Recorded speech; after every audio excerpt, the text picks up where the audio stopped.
लोग समझदार हो गए हैं, लोग जानते हैं कि कोविड से अपने आप को कैसे बचाए रखना है, लेकिन फिर भी ये संक्रमण आपको कब कहां कैसे हो जाए इस पर आपका कोई कंट्रोल नहीं है।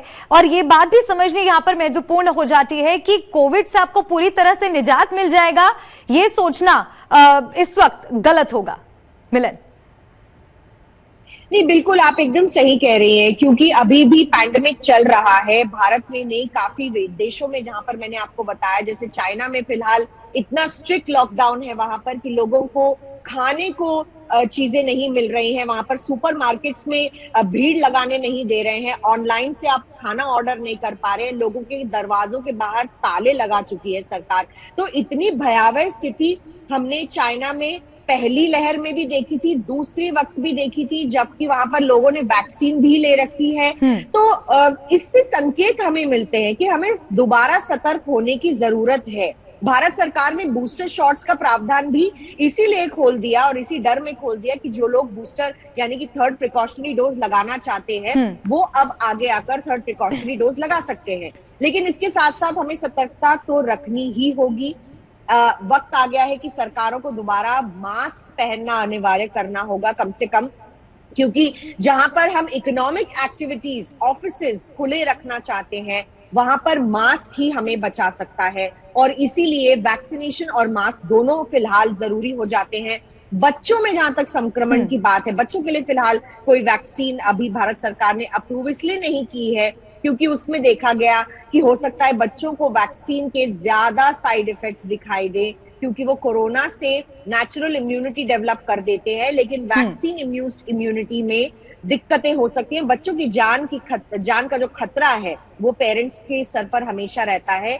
इसलिए जब तक एक पूरी रिसर्च वैक्सीन पे ना हो जाए बच्चों के लिए, जल्दबाजी में सरकार 12 साल से कम बच्चों के लिए वैक्सीन नहीं अप्रूव करना चाहती है। बिल्कुल मिलन, और हमारी कोशिश यही है कि हम लोगों तक सही जानकारी पहुंचा सकें ताकि आप सतर्क हो जाएं, आप सावधान हो जाएं कि कोरोना से जंग अभी भी जारी है और नए सिरे से कोरोना देश भर में पांव पसार रहा है।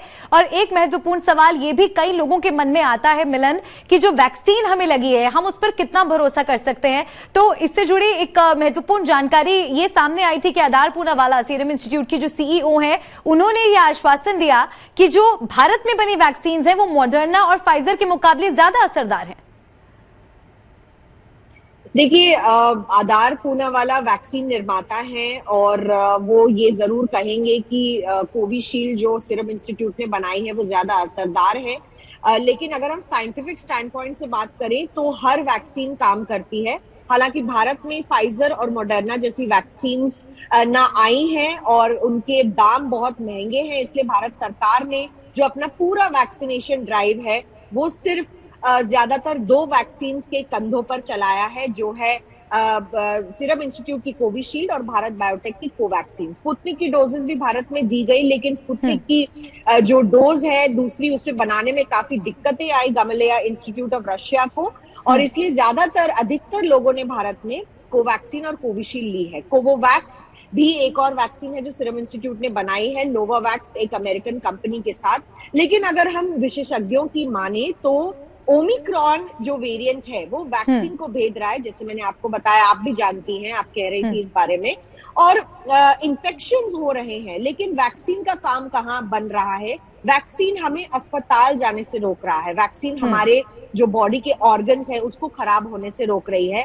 और एंटीबॉडी इम्यूनिटीज बना रही है, जिससे हमें लंबे समय के लिए तकलीफ ना हो, हमें निमोनिया ना हो, हमारे ऑर्गन्स खराब ना हो और अस्पताल जाने की नौबत ना आए। तो डिजीज सिवियरिटी को जरूर कम कर रही है वैक्सीन। मैं आधार पूनावाला जी से सहमत हूं, लेकिन कौन सी वैक्सीन कार्यरत है कौन सी नहीं है इस पर तो एक लार्जर डिबेट चल सकता है। भारत में जो वैक्सीन इस्तेमाल की जा रहे हैं वो पूरी तरीके से काम कर रही हैं और एकदम सुरक्षित।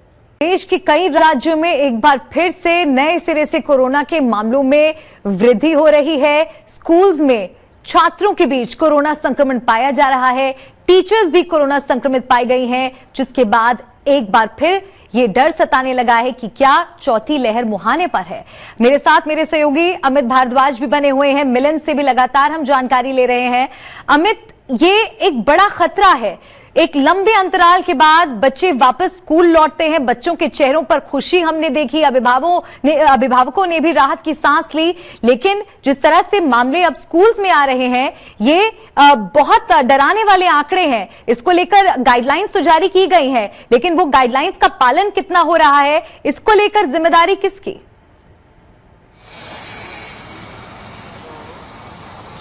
जी मलिका, निश्चित रूप से चिंता का विषय है, क्योंकि हमने देखा कि पहले नोएडा और गाजियाबाद के स्कूलों से खबरें आ रही थी कि वहां पे स्कूलों में कोविड पॉजिटिव केसेस आ रहे हैं। अब कल दिल्ली के शिक्षा मंत्री मनीष सिसोदिया ने कंफर्म किया है कि पिछले एक हफ्ते के अंदर 4 से 5 दिल्ली के स्कूलों में से कोविड केसेस पाए गए हैं। स्कूल्स ने रिपोर्ट किया है कि उनके यहाँ या तो एक छात्र या शिक्षक कोविड पॉजिटिव पाए गए। अब इसमें जो एस्पेक्ट है, सग ऑफ रिलीफ कह सकते हैं, वो ये है कि ये छात्र या शिक्षक स्कूल कैंपस के अंदर जो कोविड टेस्टिंग की पूरी प्रक्रिया होती है वहां पॉजिटिव नहीं पाए गए थे। मनीष सिसोदिया का कहना था कि इन लोगों ने स्कूल को इन्फॉर्म किया कि उनका कोविड रिपोर्ट पॉजिटिव आया और उसके बाद क्लास को छुट्टी दे दी गई है। और कल ही दिल्ली सरकार ने तय किया था कि अब दिल्ली के स्कूलों के लिए एक नई कोविड गाइडलाइंस इशू की जाएगी, क्योंकि जिस तरह से मामले बढ़ रहे थे स्कूलों के अंदर, तो एक खतरे की घंटी कहीं ना कहीं बज रही थी। और ध्यान देने वाली बात यह है कि बच्चों के लिए अभी वैक्सीन अवेलेबल नहीं है। एक बहुत बड़ा सेक्शन है बच्चों में जिनके पास वैक्सीन नहीं है, इसलिए चिंता बहुत ज्यादा थी। और उसके बाद हमने देखा कि देर शाम कल नई गाइडलाइंस इशू कर दी गई हैं। अब उस गाइडलाइन को अगर आप ध्यान से देखें, उसमें सबसे अहम पहलू ये है कि अगर किसी भी स्कूल में दिल्ली के कि एक भी कोरोना का मामला आता है तो उस स्कूल को सीधे directorate of education, department of education जो है दिल्ली सरकार का, उसको इंफॉर्मेशन देना पड़ेगा, नंबर 1। नंबर 2, उस पर्टिकुलर विंग को बंद करना पड़ेगा या फिर पूरे स्कूल को बंद करना पड़ेगा। यानी कि अगर एक भी कोरोना का मामला सामने आता है तो फिजिकल लर्निंग की प्रोसेस उस स्कूल में कुछ दिनों के लिए थम जाएगी, स्कूल को बंद कर दिया जाएगा और जो एक पीरियड है पूरा उसको खत्म करने के बाद ही स्कूल को दोबारा खोला जाएगा। ये अहम फैसले लिए गए और इसके साथ साथ स्कूलों को एक बार फिर से याद दिलाया गया है कि 4 बिंदुओं पे आप लोगों को काम करना है। सबसे पहला बिंदु कि स्कूल के अंदर चाहे कोई भी स्टाफ हो, स्टूडेंट हो, टीचर हो, उन सबको मास्क पहनना है। रेगुलर इंटरवल पे हैंड सैनिटाइजेशन का प्रावधान करना है। सोशल डिस्टेंसिंग के मेजर्स को पालन कराने की कोशिश करनी है और कोरोना को लेके जो अवेयरनेस है उसको एक बार दोबारा से बढ़ाना है। यानी कि फिर से जो कोविड को लेके शुरुआती दौर में हम लोग जिस तरह से बातें करते थे उसी को रीइटरेट किया गया है दिल्ली सरकार की नई गाइडलाइन में। और ये सब कुछ इसलिए हो रहा है क्योंकि कहीं ना कहीं एक कंसर्न है कि बच्चों का हेल्थ कॉम्प्रोमाइज नहीं हो। जिस तरह से हमने देखा है कि पिछले कुछ दिनों में लगातार कोविड के मामले दिल्ली के आसपास के इलाकों में स्कूलों में पाए गए थे, उसके बाद दिल्ली के स्कूलों में 4 से 5 स्कूलों में मामले पाए गए, तो इसको लेकर चिंता कहीं ना कहीं बढ़ी है। हालांकि दिल्ली सरकार इस बात को लगातार अंडरलाइन कर रही है कि इस वक्त परेशान होने की बात नहीं है, पैनिक में आने की जरूरत नहीं है, क्योंकि हॉस्पिटलाइजेशन नहीं बढ़ी है। लेकिन मलिका, कुछ आंकड़ों पे हम लोगों को ध्यान देने की जरूरत है। दिल्ली में इस वक्त जो टेस्टिंग रेट है वो कंपैरेटिवली, आप अगर जनवरी से कंपेयर करेंगे इस टेस्टिंग रेट को, तो बहुत कम है। लगभग 12-13 हजार टेस्ट हो रहा है और उसमें पॉजिटिविटी रेट 2.5% है। और इसी वजह से कल का जो आंकड़ा है उसमें 325 मामले आए हैं। यानी कि अगर टेस्टिंग बढ़ती है तो इन आंकड़ों में भी उछाल दिख सकता है। दुनिया के कई देशों के साथ भारत में भी कोरोना के केस लगातार बढ़ रहे हैं, जिससे स्वास्थ्य एजेंसियों की चिंताएं बढ़ गई हैं। पिछले लगभग 2 सालों से लगातार कोविड-19 के नए वेरिएंट सामने आ रहे हैं। लगातार केस बढ़ने से भारत में चौथी लहर आने का भी अंदेशा अब लगाया जा रहा है। स्वास्थ्य मंत्रालय की ओर से गुरुवार को जारी किए गए आंकड़ों के मुताबिक पिछले 24 घंटे में कोरोना के 1007 मामले सामने आए हैं। कुछ ग्राफिक्स हमने आपके लिए तैयार किए हैं, वो आपको दिखाते हैं। पिछले 24 घंटे का हाल, देश में कुल कोरोना के नए मामले 1007 हुए हैं। सक्रिय केस में 19 मामलों की कमी दर्ज की गई है। इससे भारत में कोरोना संक्रमितों की संख्या अब 11,058 पहुंच गई है। Recovery rate 98.76%। तो पिछले 24 घंटे में देश का हाल जान लीजिए। कुल कोरोना के नए मामले 1007 हो गए हैं। सक्रिय केस में 19 मामलों की कमी दर्ज की गई है। तो भारत में 80 दिनों में पहली बार कुछ राज्यों में कोरोना के मामलों में वृद्धि देखी गई है।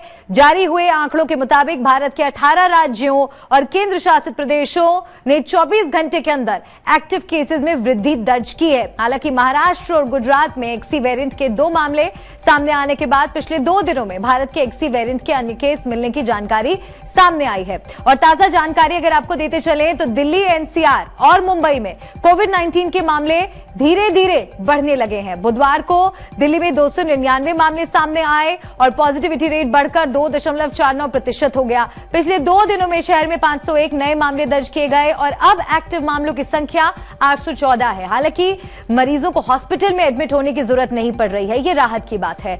43 मरीज ही इस वक्त हॉस्पिटल में एडमिट हैं। ये भी जानकारी आ रही है कि दिल्ली के स्कूल में टीचर और स्टूडेंट भी पॉजिटिव पाए गए हैं। और आज का एजेंडा में सवाल यही है कि बच्चों को लेकर क्यों एक डर पैदा हो गया है। नोएडा और गुरुग्राम में भी कोरोना के रोजाना मामले बढ़ रहे हैं।